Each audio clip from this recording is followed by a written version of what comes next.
En este vídeo te voy a enseñar cómo detectar mentiras como los agentes del FBI. Porque seguro que en más de una ocasión has tenido la sensación de que la persona que tienes enfrente a ti no está siendo del todo sincera. De hecho, en promedio las personas mienten al menos una vez al día, motivadas por distintas razones. Aunque las principales razones suelen ser no herir a la otra persona, evitar consecuencias negativas o manipular la situación para conseguir beneficio.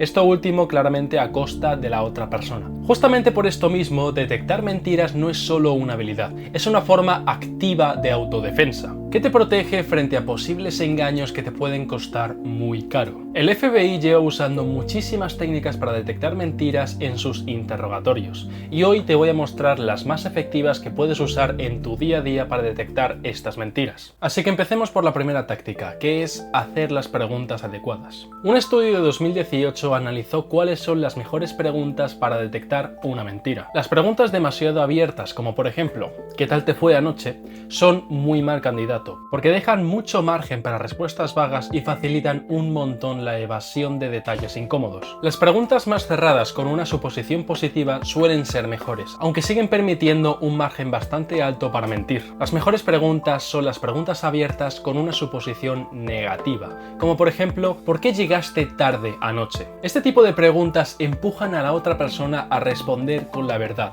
o, si miente, inventarse una historia mucho más larga y detallada, lo cual hace que se exponga mucho más y nos facilita a nosotros poder detectar sus mentiras. Aunque obviamente para que esto funcione es mucho mejor crear un ambiente cómodo y no utilizar esta técnica con preguntas atacantes. Lo mejor es crear un ambiente tranquilo y seguro donde la otra persona se sienta cómoda para hablar contigo y que no se convierta eso en un puto interrogatorio con preguntas que hagan que la otra persona se ponga a la defensiva. Ahora vamos con la segunda táctica, que es la regla de los 5 segundos. Es un enfoque que combina la atención al tiempo con la presencia de múltiples señales de engaño llamados clústeres. Si quieres aprender mucho más de esta última técnica, te recomiendo el libro Spy the Line, el cual te va a detallar muchísimo más esta técnica en concreto. Después de hacerle una pregunta a alguien, los primeros 5 segundos son cruciales. Es donde tienes que observar y prestar atención para detectar cualquier cosa. ¿Y por qué 5 segundos? Porque después de 5 segundos normalmente el cerebro ha tenido suficiente tiempo como para pensar,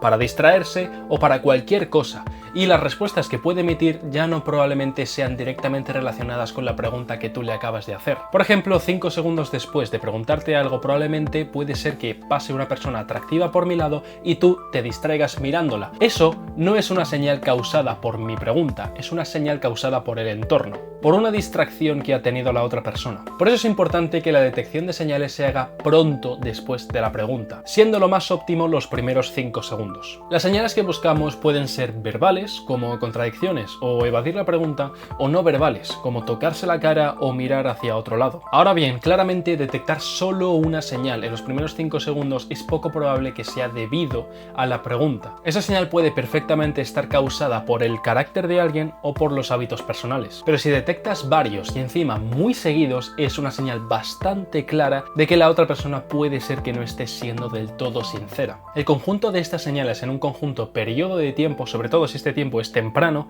es lo que nosotros llamamos clúster. Y que estén ahí aumenta muchísimo las probabilidades de que la otra persona esté mintiendo. Ahora vamos con la tercera técnica, que es evaluar el comportamiento inusual. En las entrevistas del FBI le dan mucha importancia y se fijan mucho en cualquier comportamiento inusual. Sin embargo, para poder ver estos comportamientos inusuales, primero debes conocer bien el comportamiento usual de la persona. Por lo tanto, lo primero que hacen los agentes es hablar un rato con el sospechoso, para evaluar cómo es su comportamiento corriente, sin ningún tipo de presión, sin ningún tipo de amenaza, sin ningún tipo de nada. Para que luego, una vez que vean cómo es su comportamiento usual, su comportamiento normal y corriente, se empiecen con las preguntas difíciles y vean si cambia este comportamiento o si ya muestra otro tipo de actitudes. Cuando están de chill en el interrogatorio con el sospechoso, evalúan aspectos como el tono de voz, la postura, el habla o los gestos naturales. Todo eso forma la línea de base. Cuanto más conozcas a alguien, más conocerás cuál es su línea base y podrás detectar mucho más fácilmente cualquier comportamiento que se salga de esta. Así que cuando empieces con los temas delicados, fíjate muy bien en el comportamiento de la otra persona.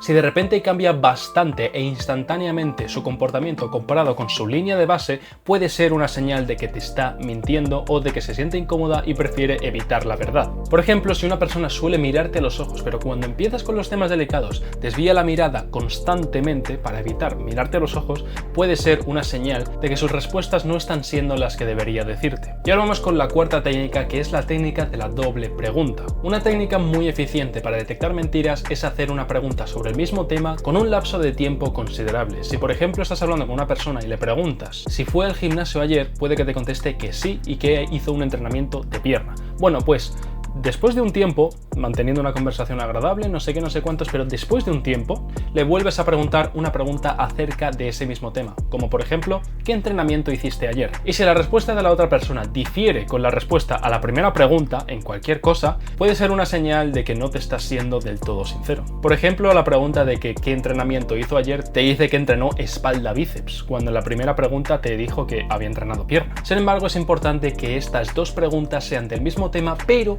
con un diferente ángulo. En la primera pregunta le hemos dicho si fue a entrenar ayer. Sin embargo, en la segunda pregunta le hemos preguntado qué entrenamiento hizo ayer. Es el mismo tema, pero con un ángulo diferente. No podemos hacer la misma pregunta dos veces porque es mucho más probable y mucho más fácil que la otra persona nos responda con la misma respuesta. Y vamos con la quinta táctica, que es interrumpir a la otra persona cambiando totalmente de contexto. Porque cuando cambias totalmente de contexto de forma totalmente inesperada, aumentas muchísimo la carga mental de la otra persona.